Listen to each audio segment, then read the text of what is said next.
It's clear now that Newcastle United are in a serious relegation battle at the minute, and we have to perform on Saturday against Wolves. If we don't, we are in big trouble.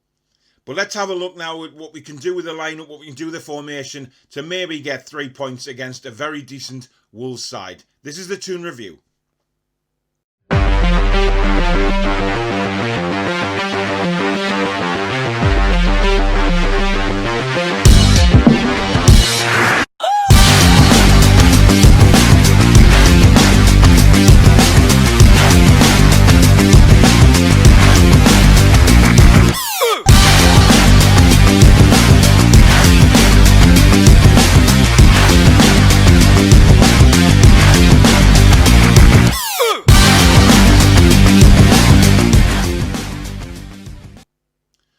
Hi everyone, I'm Paul and welcome back to another video on the Toon review, previewing Saturday's 8 PM kickoff against Wolves in the Premier League at St James's Park. Now, let's be honest, this isn't going to be an easy game for Newcastle United. A lot of people have put it down as one of our winnable games. However, I totally think our winnable games are bullshit, given how we've performed against these sides earlier in the season. You know, Wolverhampton Wanderers have had a bit of a difficult time of late, yes, without a shadow of a doubt. But they're starting to recover the form again, just in time to play us, as a matter of fact. And that's when the shit can hit the fan. As we know from previous encounters with other teams this season, when teams have been out of form and they've come up against Newcastle United, it's been a dream for them because they just settle back into the stride and they're guaranteed 3 points. We do not want that to happen this weekend. We need to go out fully focused and get 3 points, because by the time we kick off on Saturday, we could well be in the bottom three if Fulham do win their game earlier on in the day. So panic will set in, all holy hell will break loose, and it'll be very, very difficult to get out of the bottom three. Now, formation-wise, I want to see us go on the front foot. We have to go on the front foot. A 4-2-3-1 for me is without a doubt our best formation. We can attack, we can defend well, we can really go at Wolverhampton. Now, yes, Wolves have got some very decent players who will cause us a lot of problems. Pedro Neto, for one, on one side. We've got Traore on the other. They will give our fullbacks hell on earth. But we need pace and we need to be fully switched on to cope with what Wolves will throw at us on Saturday, because they will go for the win. You know, as I say, they've had some difficult games of late. They're lying in 12th position on 33 points. You know, they're not having the greatest of seasons. And, you know, the loss of Jimenez was massive to them with the injury he got. They haven't really replaced him. So goals are very hard to come by for Wolves. But against Newcastle, we've seen it before with other teams when goals are hard to come by. They somehow get one or two against Newcastle. Now, goalkeeping-wise, I think we have to bring Martin Dubravka back in.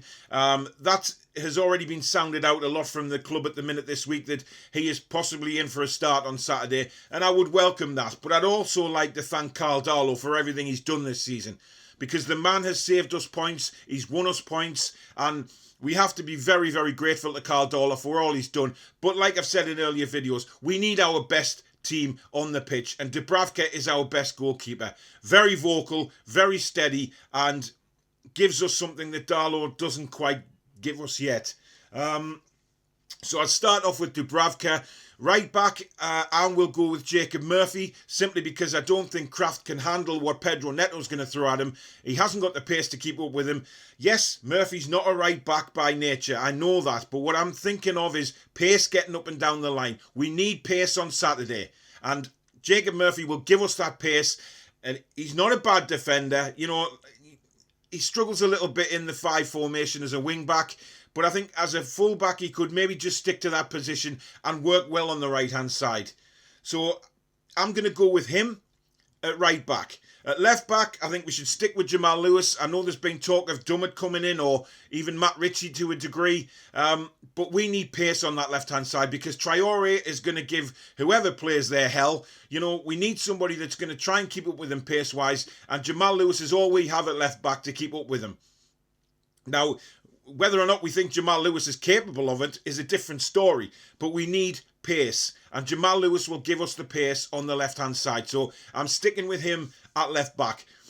Now, centre-back pairing, I want to see Fernandes and Clark. I don't want to see Lascelles in the team. I feel he's a weak link without a shadow of a doubt this season. He's gone backwards, and we need safe, secure central defenders. And I think with Fernandes and Clark, we get that from them. However, Steve Bruce is probably not going to drop Jamal Lascelles. He's captain of the club. You know, to leave him out for Steve Bruce would be insane.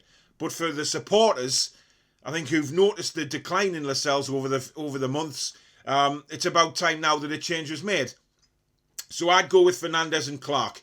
Now, holding midfielders, I want Matty Longstaff and Isaac Hayden. I think they can sit in front of the back four. They can protect the back four and play it how it is. They will be safe. They will win the ball and they will give it to our more attacking players. And I feel that's the way forward. Now, I'm going to mix it up with the three. I'm going to play ASM on the left-hand side. I'm going to play Almiron on the right. But Almiron with the freedom to cut in. But I want to see Joe Willock in the number 10 role. I'd love to see how he does in that role, given how much he's attacked. His attacking presence is there for all to see. He combines well with the two wide men. Why not? Give him a shot going through the middle. And up front, I'm going to go with Andy Carroll. Now, it's a big shout to whoever goes in up front because, you know, we struggle there at the moment. We don't have cover for Wilson. For me, Dwight Gale isn't cutting it. But I feel that we can get something from Andy Carroll if we get some balls into the box. You know, we play some balls in there. We've got Willock running in there. We've got ASM running in there. Almiron running in for knockdowns and loose balls. I feel that we could threaten Wolves. And it's probably a very different team lineup to what Wolves have been expecting, in all fairness. So why not go out and give that formation and that team a go? You know, at this stage of the season, we need points. More than we need performances, we need points. So I'm not bothered if a goal goes in off somebody's backside and we sneak a 1-0 win and it's been a rubbish game. I would rather get the points on the board now during this season because we are needing them. And if we kick off on Saturday night in the bottom three, we are going to have to keep our heads above water and keep being sensible, stay positive and not get sucked into this, oh Christ, we're in the relegation zone. This is huge panic. We're in deep trouble. We're going to be in all sorts of trouble. Because that's what happens when teams sink into the bottom three. The confidence goes, the heads go down. And with Newcastle United over the last few weeks, when we conceded goals, our heads have dropped. They didn't drop in the first half against Man United when they took the lead. We bounced back and got an equaliser. But when that second goal went in against Manchester United, their heads dropped. The performance dropped. Everything went to pot. And we can't afford to do that anymore. We're in a real crisis here and we've got to have sensible heads on the pitch. Shelvey I will leave out of the team because I don't believe he is a man that can pull us through and have him in the desired positions or, you know, in the trenches kind of thing. We just can't afford to have Shelvey in there. He's a luxury player at times with his Hollywood passes, but he's not somebody that you would trust in the trenches with you. That's why I've gone with Longstaff and Hayden, because I feel they'll get stuck in. They can then give the ball to the forward men and get us on with attacking. But it's all about how our manager sets them up to go out. What mindset is he going to put these players in, especially if we kick off in the bottom three? You know, we've questioned Steve Bruce's tactics and team talks, etc. all season. So if we're in the bottom three when we kick off on Saturday, it's going to be massive to see how Steve Bruce responds to that and sends the players out. Now, I've questioned in the last few weeks, you know, we cannot play for 90 minutes. We either have a good first half or a good second half. We need a combined 90 minutes now, and we need that for the rest of the season. We need this team to perform on its highest level possible for 90 minutes of a football match. We cannot drop our standards for 45 minutes because in the Premier League, you're punished, and you're punished very quickly. And the likes of Traore and Neto, etc. will punish us on Saturday if we are not switched on. I know they struggled for goals, but so have a lot of teams we've played this season, and we've let them into games and we've let them win games by switching off for that brief second. Jamal Lewis needs to be on his game. If he's playing, he needs to be on his game against Traore because Traore will hurt him.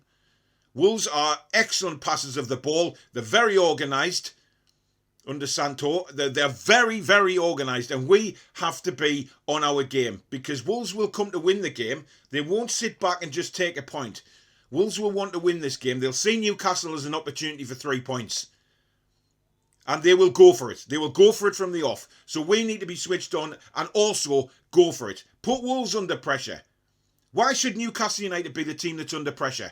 Enough is enough with all that bullshit. We don't need it anymore. What we need is a team with the head switched on, screwed on properly, and ready to go. And I really hope that that's what we see on Saturday, because if we don't, we got big trouble. Because people are saying there's winnable games coming up, West Brom, etc. No, they're not winnable games. Not the way we're playing. But if we go out and perform against Wolves and give a performance and get 3 points, maybe these teams that we're playing next, the likes of West Brom, Brighton, they'll look at us and think, oh God, look at the way they played against Wolves. They really want to fight for survival. That's what we have to do. We have to go out and prove to other teams that we are up for the fight, and we will get there. But a lot depends on the manager and the manager's attitude. It all depends on that. It's going to be a massive 3 or 4 games coming up for Newcastle United. If we don't get many points out of the next few games, then I fear the worst. I really do. But that's my team lineup for Saturday, guys. Leave a comment below. Let me know if you agree with that team. What changes you would make to that team? What formation you would play? I do read all the comments. They're fantastic. I'm really just eager to know what you guys would do in order to get 3 points against Wolves. If you've enjoyed the video, please do hit the like button. If you're new to the channel, please do think about subscribing. Enjoy the rest of the week. I've got a live stream coming up tonight with Holly. I'll be doing a match reaction straight after the game, around 10 o'clock on Saturday night after the game. But in the meantime, enjoy the rest of your week. Do stay safe and take care. Be strong.